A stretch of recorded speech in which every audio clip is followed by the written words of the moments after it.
they're not seeing that, you know, certain books are of less value, because, you know, I have had a child in the classroom that came up into the class, and they had the book that they thought they wanted me to see they were reading, and underneath they had a book that they, you know, and often you do have children that instead of having their one bucket book, they've got another 2 in their drawer, and that might be something, but they're hiding them away. And actually it's really important to, you know, that they can see that that is a valuable book, and it's that it might be that book like you were talking about that would give you that comfort, that the thing they go to, their easy read, the characters that they can relate to because they're in a series, or, you know, they've already read 5 books and they want to get back into that. And so, you know, it's important as practitioners in the classroom that we can recommend books and we can say what we like, but not voicing our opinion on whether, you know, that isn't a book that you should be reading because that's too low, you know, it's not hard enough, it's not difficult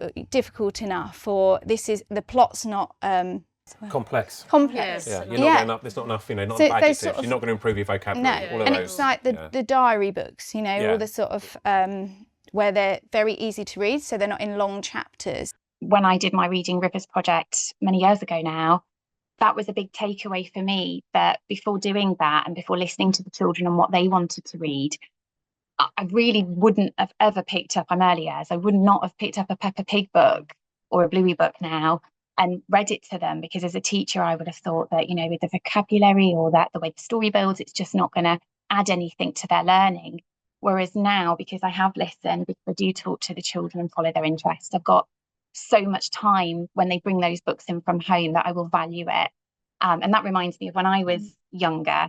My dad still kind of talks to me all the time and says, why did you always want me to read The Princess and the Pea? So I was really lucky that my dad used to read me stories every night. Again, as someone that couldn't read, with that being my barrier to reading, I was really fortunate. I had obviously my teachers reading to me, but at home as well, my dad, he would ask me, what do I want to read? And I had a choice.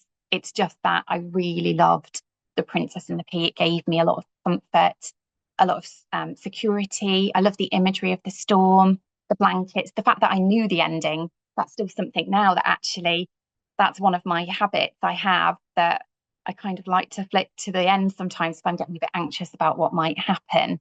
It's about knowing our children as readers and knowing what they need in that particular moment or that particular day. I think knowing what kind of text they want to engage with, what kind of environment they want to engage with, whether that's a chatty social one or a more independent one, and really finding that time and space for children to engage both in those types of texts and in those types of environment where they feel like they can engage meaningfully in text. And I think those experiences or those preferences might change day to day or within days, and it's about really knowing our children's readers, having that conversation and finding that space for them to do that.